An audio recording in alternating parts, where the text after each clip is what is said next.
part of the problem is CU structure. We put out a paper 2 years ago outlining problems within CU's $30 million diversity budget. When we requested budget data, there were $8 million in discrepancies. CU admitted that it spent about up to $40 million on diversity spending. When we did calculations, basic calculations. Give me a definition. Diversity spending. The problem is the university told us they couldn't define diversity spending because every position at the university is dedicated at least in part to diversity.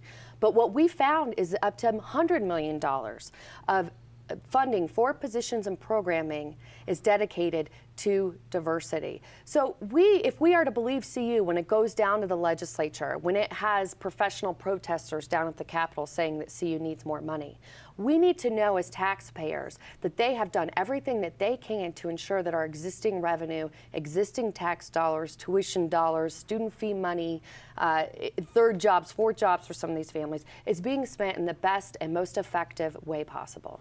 Let me slow this one down a little bit because you just said a whole bunch of things. One, by their own account, they spend about $40 million a year on diversity. $38 million is what they admit to, yes. And they really can't even tell you what this is racial diversity. This is for sensitivity. This is it's for all having, kinds of diversity. And it's part of their diversity centers that they have people there who work on diversity issues. I'm not too sure what they do, but they're there. And instead of doing simple things like cutting the diversity program, hopefully eliminating the diversity program, cutting salaries across the board for these people who are making incredible wages. Instead, they do one of two things. They go down to the legislature, whine for more of our money, or two, they hurt the families who are going there and have raised their tuitions to points where it's breaking the bank for most middle-class folks. It's true. And what we found with the diversity programs is that, or the administration, is that it's a series of programs, smaller, larger programs, $500,000 programs, $2 million programs. But these are the programs that are breaking the camel's back here. Let me give you an example. Just in the last month, CU hosted a series of workshops through its diversity administration that included demonstrations on how to put on a condom properly. There was one... Hey, you put one of those on inside out, it ruins the whole thing. Well, not to be too crass, but an 18-year-old college student is probably not going to go to a university forum to learn how to put on a condom. Yeah, and that shouldn't be a role of a... Given good K through 12 education, he should have learned that in junior high school. I agree. All right. Well, no commentary on that, but one other thing. In the last month, CU's also hosted a series of workshops called Am I Fat? And it dealt specifically with eating disorders in gay males. And my theory on all of this, if we just enable students... Go back. Okay. What was this seminar again? It's called Am I Fat? And it deals with eating disorders in gay males. And who paid for this? This was funded through one of the centers in the CU Diversity Administration. So part of that $38 million for diversity went for overweight homosexuals. That's correct. And I love gay people, I love straight people, I love everybody. But a university should not be teaching people. But you hate fat people, and that's what it comes down to. I love fat people even more. There's more to love. Truth be told. Bring it over here. All right, I think Face the State, this wasn't difficult for you guys to find this information. What did you have to do? Well, we started out with this searchable salary database that CU maintains, which I believe came about under President Hank Brown, if I'm correct. And it's a good first step. It is. It's a great first step. It basically breaks it down by campus and system-wide, and you can search by salary level. And it provides not a name of the professor or administrator, but a description of their position, whether they work administrative, office of the president, school of medicine, things like that. And it breaks down not only their total compensation, but also how much of that is state-funded versus how much of that is funded from within the university or private grants. All right, so you found this guy's base salary, which was, what was it, almost $500,000. Right.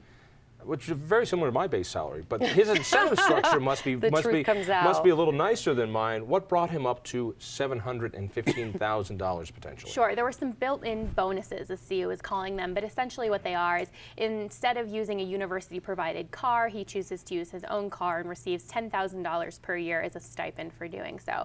He was also provided with, I think it was... You see, I bought my Camry for $5 grand. I could buy 2 cars a year with that. Wouldn't it be nice? It'd be nice. It'd be nice.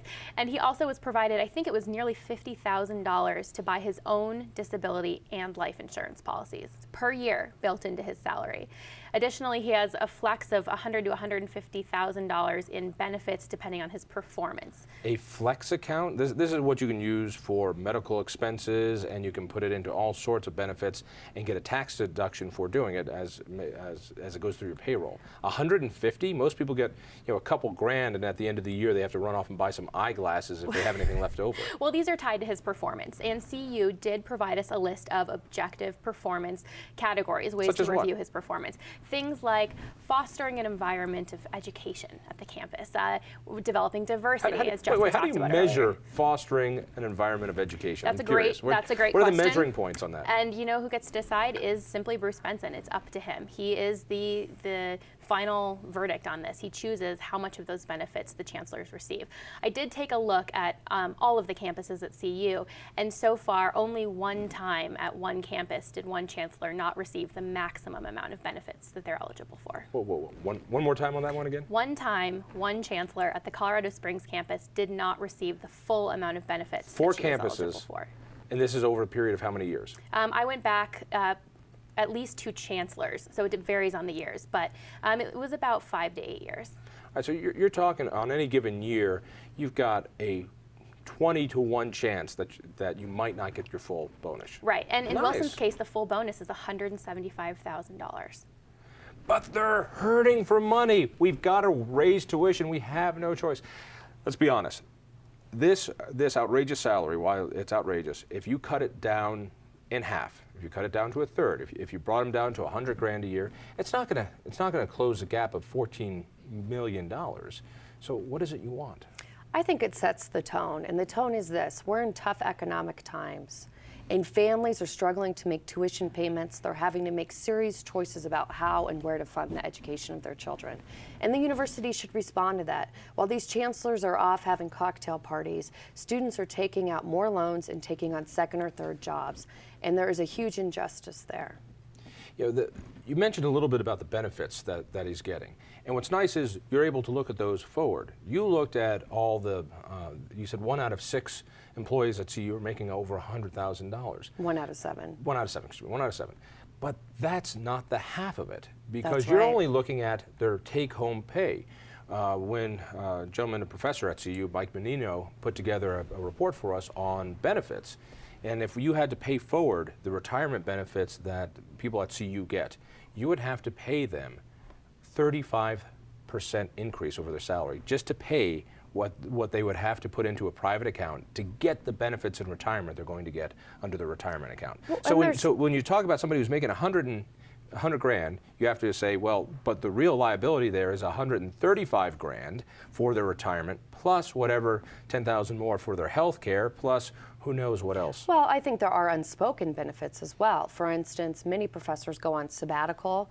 At CU, professors spend an abysmal amount of time in the classroom each week. It's about five hours a week when we did our last analysis a few years ago. So Wait, say that again. So average professor spends about 5 hours a week actually in teaching a class. students. And Well, that's not bad, because when I was at CU, I spent about 5 hours a week in a classroom too. well, so it most worked out. students are more serious than you, Jon Caldara. But professors have other important roles. They certainly tutor students out of class. They have office hours. They grade papers. They do research. But there isn't, from what we found, any way to assure that professors are taking that time outside of the classroom seriously. We did another analysis a few years ago that found that professors were on the taxpayers' dime going all over the world for conferences. And that's just one example. They're on the clock. They're getting paid by university employees, and they're going to places like Hawaii and Fiji and Asia and Europe to study in their field. And we need to be asking, again, during tough economic times, how much will the parents and families that commit to CU have to suffer while the faculty, staff, and administration are off having a cocktail party? Well, what I love is the sky is falling budget issues that we hear from the state of Colorado all the time. We don't have enough money. We don't have enough money. As we find out, most of this budget shortfall is just that they're going to have to lower the increase. And that's not a budget shortfall. It means that you're going to have to do what most families are doing, which is keep your budget constant. And the other part of this that we forget is the remarkable security that these people who are getting over $100,000 a year get. You know, when was the last time one of your professors got fired?